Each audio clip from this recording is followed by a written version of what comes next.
Hello, and welcome to my office. I'd like to thank everybody who's watching this, everybody includes all 8 of the people who watched my last video. I'm honestly pretty happy that anybody's watching this video.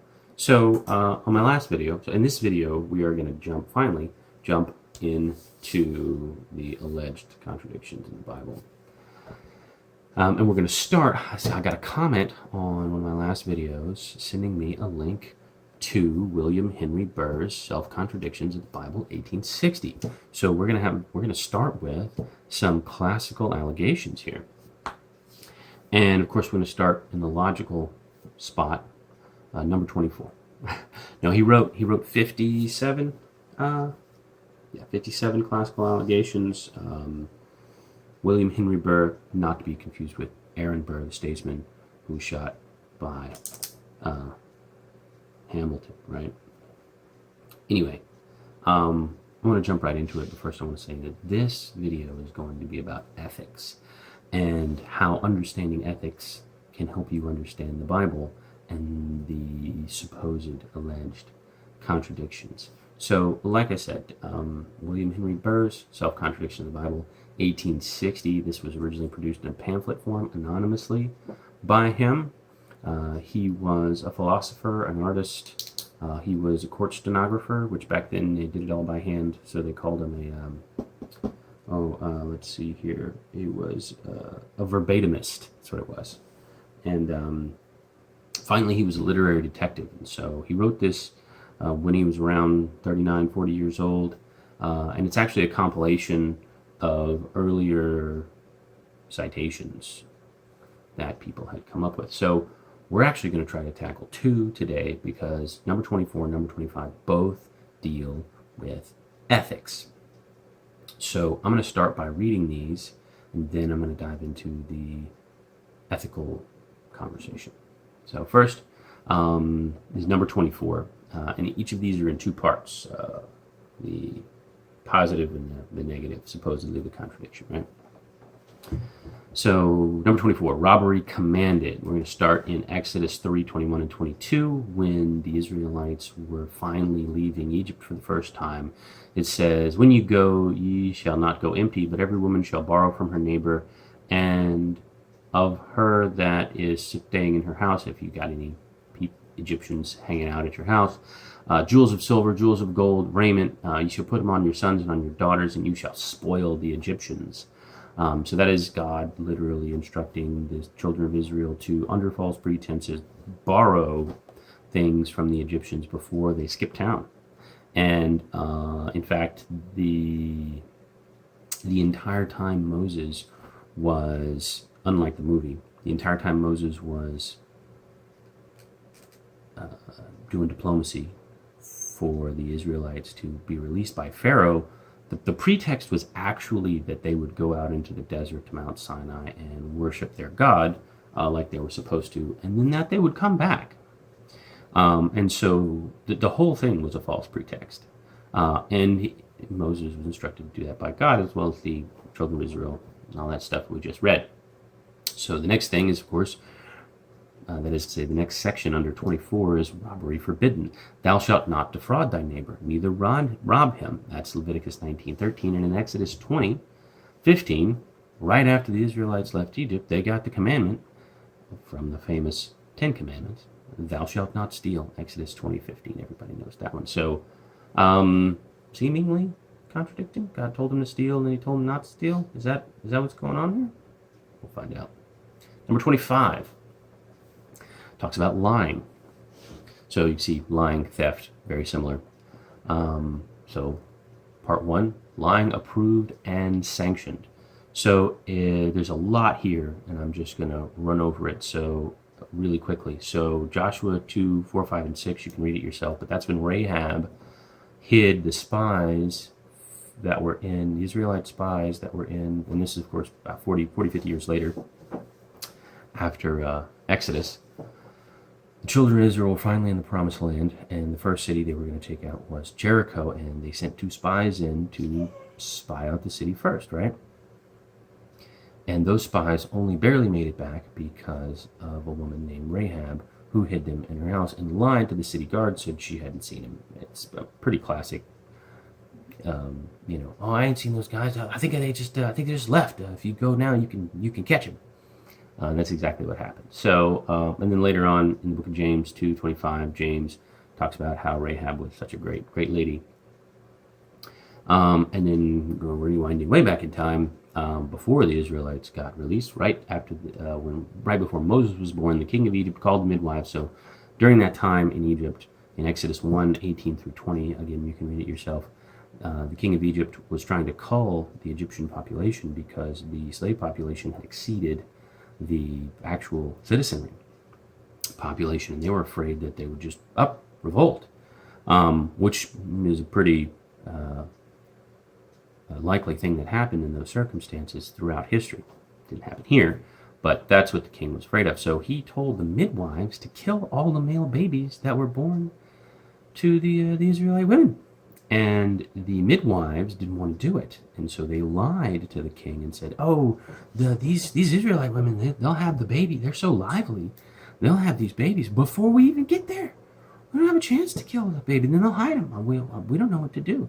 And so they kind of stonewalled the Pharaoh and gave him a bunch of excuses. And the Bible says explicitly that God blessed them. He dealt well with them. And finally, in 1 Kings 22, 21 and 22, this is a really good one. It's kind of complicated, but it's a really good example of God explicitly condoning lying. So I'm going to try to tell the story again. First, you read 1 Kings chapter 1. I'm going to try to tell it quicker than that. But basically, Ahab, Jehoshaphat, and another guy, I forget his name off the top of my head. This other guy was a prophet. Anyway, they all want to go make war with another nation, another Canaanite nation. And the king has his own prophets. That's a bunch of them, and there's one head prophet. And the king asked his prophets, obviously, "Hey, I want to make war with this guy, but he's really strong. I don't know 100% if I can take it by myself. I really need God to be on my side for this one." And the prophet's like, "Yeah, you got it. You're going to kill this guy. You're just going to murder him." In this case, literally. So he's like, "Great, that's awesome, but man, I feel like I need more confirmation." And so he goes to his head prophet. He's like, "Are there any other prophets? Are we missing prophets here?" He goes, "Yeah, there's one." I'm sorry, I made it sound like Ahab was a Canaanite king. Ahab was an Israelite king, and he was going out against Canaanites. And so he's like, "Do we have any other prophets in Israel?" And he's like, "Yeah, well, there's this Micah guy, but he's Jehoshaphat he was talking to. He's like, "Yeah, there's this Micah guy, but he always prophesies bad against me. He's never positive. He's such a negative Nancy." And Ahab's like, "Well, let's check with him. It can't hurt to ask another prophet." So Jehoshaphat's like, "It might." So they go to talk to Micah. And the king's servant went to Micah first. And he's like, "Hey, the kings are here. They're sitting on their throne." They had these portable thrones they would sit on. But they were out apparently they were out by a threshing floor on Micah's property, maybe. Anyway, so they're hanging out in their thrones by the threshing floor. And the servant goes to get Micah. And first he's like, "Hey, Micah, look, I'll do you solid here, man. The kings, his prophets, they already prophesied that this battle would have a positive outcome. So just saying, maybe it'd be a good idea for you to do the same thing." And Micah's like, "I'm going to prophesy exactly what the Lord tells me to prophesy. That's all I can do. I can't say anything else." And the servant's like, "All right, bro. Don't say I didn't warn you." So Micah goes out, and he's like, "What you got?" And the king's like, "Oh, well, I'm going to go take on this bad guy. Is the Lord with me?" Micah's like, "Nope, not even a little bit. You're going to go out there and get yourself killed, dead. It's going to go really bad." And he goes, "What?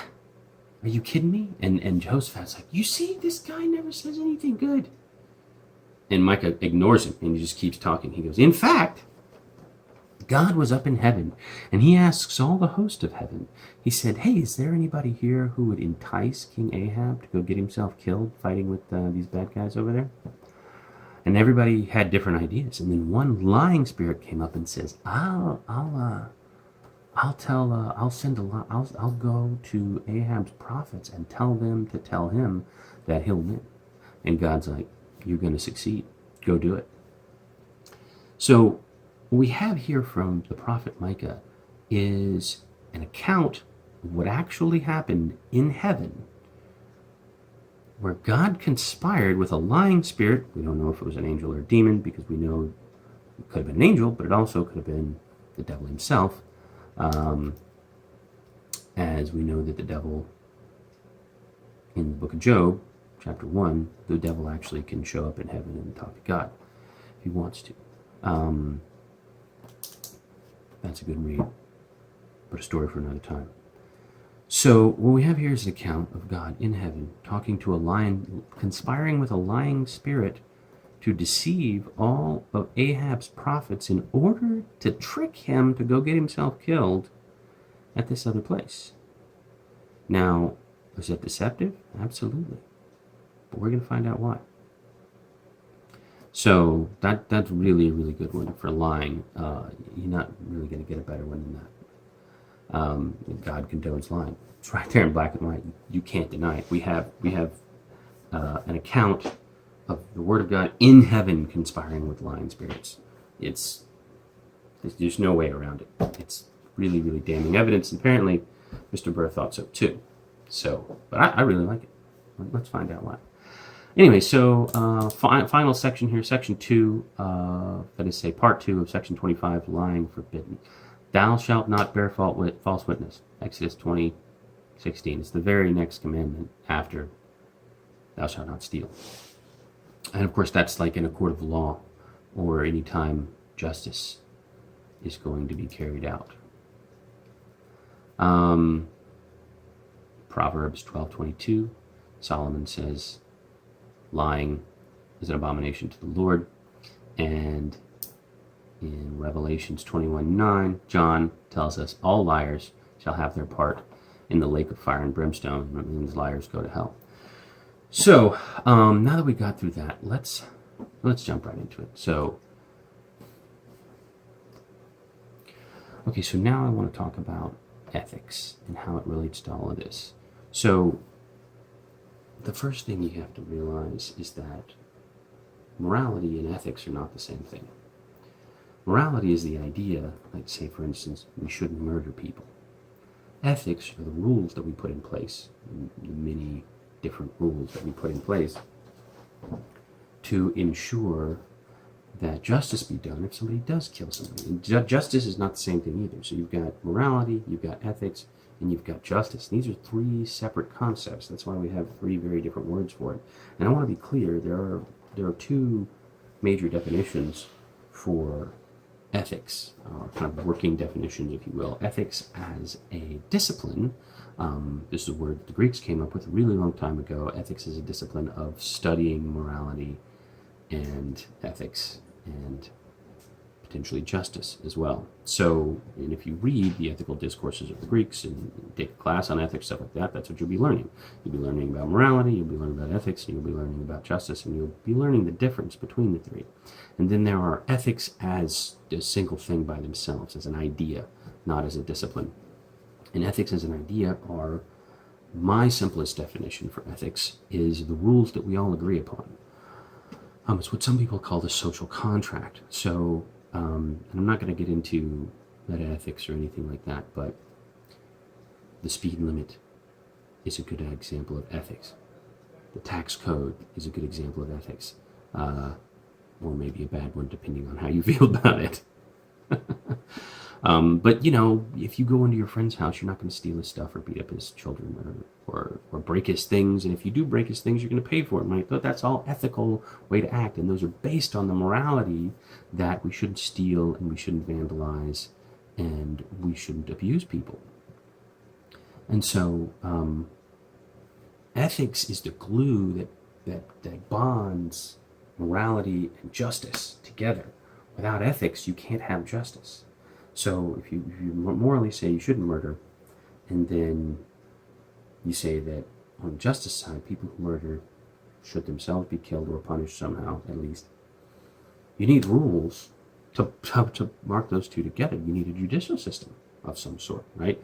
And in the absence of a judicial system, in the absence of justice, God steps in. And the Bible is a long litany of how God is enforcing his morality through his own ethics on people in the form of justice. And so let's take the Egyptians, for example. The Egyptians had enslaved the Israelites illegally for 400 years. You say, how do you legally slave somebody? Well, slavery, there was an ethical way to go about slavery in the Old Testament, and that was if somebody sold themselves into indentured servitude. That's a video for another time, but it's a fact. And it's also not controversial. You could sell yourself into slavery, and it was very much like credit card debt. You would sell yourself into slavery for, in the Israelites' case, no more than 7 years. You would get a certain amount of money, and then you would leave with that money. And it was, or if you borrowed money and you couldn't pay it back, you could then be taken as a slave too. That was legal. The Israelites just were hanging out in Egypt as a ethnic minority at the time. And after Joseph died and the Pharaoh, whatever Pharaoh was nice with Joseph, died and his son came to the throne, he wasn't friendly with this ethnic minority of goat herders, and he was like, we need to enslave all these people. And he did so for 400 years. That is to say, he didn't personally, but the Egyptians in general enslaved Israel for 400 years. And so that the idea that the idea that the Israelites were stealing from the Egyptians, God told them to steal from the Egyptians, is bollocks. They defrauded the Egyptians, sure, but they lied to the Egyptians, sure. They're like, oh yeah, we're going to borrow this stuff and we'll be back. But it wasn't fraud and it wasn't theft, because at least all of that was owed to them. Period. It was justice, right? And so, not to mention the Egyptians were their enemy, right? Once again, if somebody is enslaving you illegally, that person is your enemy. And it is not unethical to lie to them, right? Is it unethical to lie during a poker game? No, because the rules state that bluffing is okay. And so if the rules say that lying is okay, then lying is okay. And the rules of war say that lying is okay. It also says killing is okay. If an American soldier lies to a Nazi soldier and then kills him and then takes his stuff, is that fraud? Is it murder? Is it theft? None of the above, because the rules of war allow for all of those things. Do I like war? No, I don't like war. I think most war is wrong. But the point is, war is morally wrong. But ethically, doing all those things in war is within the bounds. That's because ethics don't always line up with morality, unless you're God. Then your ethics always line up with your morality. The things that you do, the rules that you make, the rules that you play by, that is to say, the rules that God plays by, always lines up with his own morality. And so when you've enslaved somebody, an entire nation for 400 years, 10 plagues, and monetary remuneration is, of course, the loss of all your firstborn children, is called justice. It's not murder, it's not theft, and it's not fraud. And that more or less explains the rest of these, to be completely honest. When it says, thou shalt not defraud thy neighbor, that's obviously not in the context of war or illegal slavery, right? All of these rules have, and I will have to go into meta-ethics actually, there's a meta-ethic underlying all ethics, right? And that is that justice should be done, and that things should be done, all things should be done decently and in order, and according to some set of pre-agreed upon rules, and that all things should be just. And then when justice is not done, it needs to be carried out, which is to say, if you rob a bank, you need to go to jail, right? You've done something unjust to the bank, and so justice needs to be carried out on you. For instance, the same thing is true with Rahab. Obviously, the spies persuaded a prostitute to lie to their enemies. That's not unethical, right? At all. Lying to the enemy is not unethical because what do the rules say? Well, the rules of war say lying is definitely okay. Murder is okay. Killing is okay, rather, in this case. And I will have to get into this actually. Why was it okay for the Israelites to take over? This is actually going to be getting into much later videos, but I don't think there's any way around it at this point. Why was it okay for the Israelites to invade Canaan? Well, because justice. The Israelites were there not because they were righteous people, but because they were acting as the hand of God. Justice upon the Canaanites. The Canaanites had been committing child sacrifice for hundreds of years. They've been killing each other for hundreds of years. And so, and I don't remember where it says this. Again, this is for a later video. I'll get into it later. But it says somewhere in the Bible that God sent the Israelites to basically exterminate the Canaanites because they were so incredibly evil. Kind of like the time he exterminated the entire population of the earth except Noah, because they were so incredibly evil, except Noah. It's not internally inconsistent to say that if you're evil, I'm going to punish you and then punish people for being evil. That is to say, even more so, it's not internally inconsistent to say, this is evil. If you do this, I'll punish you. And then when you do this, he punishes you. There's no inconsistency in that whatsoever, right? If you're unethical, I'm going to punish you. And then when they're unethical, he punishes them. And if this is the rules of ethics, and we follow the rules of ethics, we are blessed.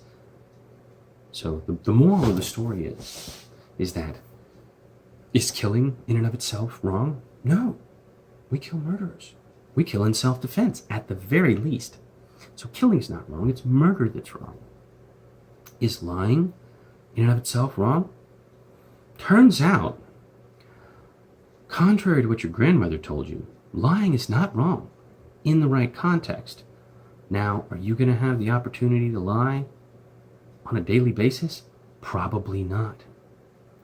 And if you do lie in the context of ethics, that is to say, if you lie, say, outside the context of a card game or another game where lying is okay, then you're a liar, right? You're not just lying because you have to. You're not just lying in the context of the fact that it's okay. You're defrauding people.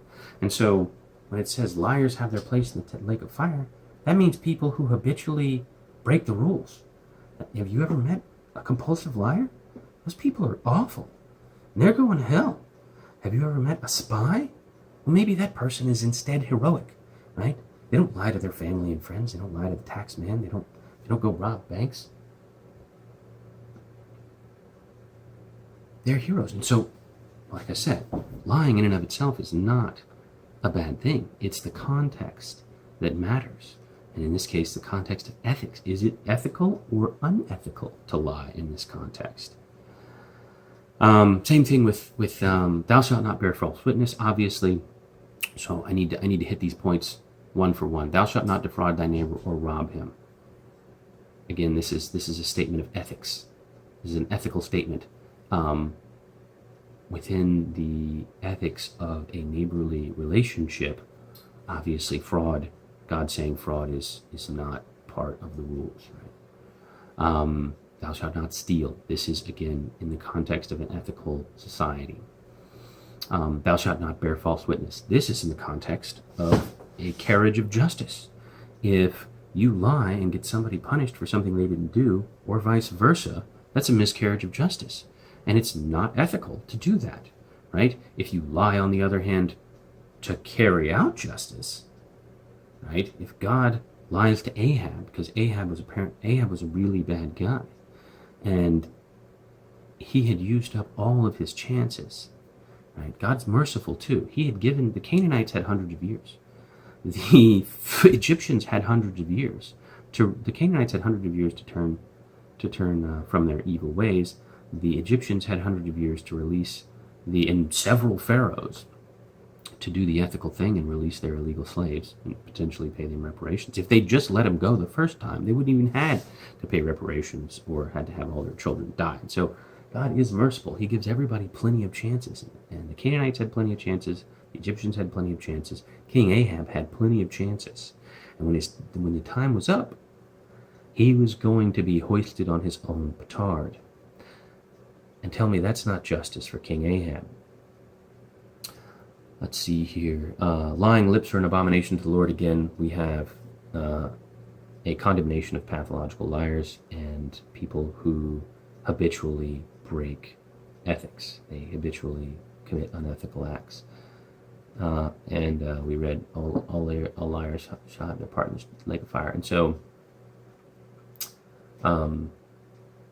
that's it.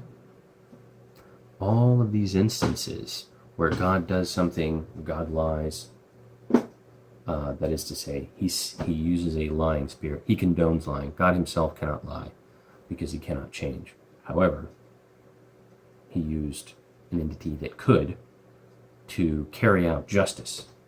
And in God's case, since he's perfectly wise, he's also perfectly just and perfectly merciful. And so after the perfect mercy was over, the perfect justice was carried out in a way befitting the crime. And same thing's true with robbery, right? So so lying, theft, fraud, and by extension, killing, that is to say, lying, theft, and by extension, killing, all are wrong in context. And they can also be justified in context. Now, all three of those things are very, very, very dangerous. And when your grandmother said, don't lie and don't ever take anything that's not yours, and don't, when your mama told you not to play with guns, Johnny Cash, never mind. It was to keep you safe, because the situations in which lying is okay, and the situations in which taking something is okay that you don't have current ownership of, and the situations in which killing somebody is okay, each of these much more perilous than the last, are very tricky. You best leave it up to God, to be completely honest. Now, sure, there are hypothetical cut and dry situations when killing in self-defense is okay. When, let's say, somebody steals something that's yours at work, and you go in their office and you find it. Is it okay to take it? Probably, yeah. Will you start some drama? Probably. And so, you can, my dad used to tell me, you can be dead right. So, in the context of personal actions on a day-to-day basis, you need to be abundantly careful. But in the context of internal consistency of the Bible, these things are not internally inconsistent. They are very consistent with morality, with the morality of the Bible, with the ethics of the Bible, and with the justice of the Bible. Now, you can argue that these things aren't moral and therefore not justified, but that is a different argument. God bless y'all. Thanks for watching.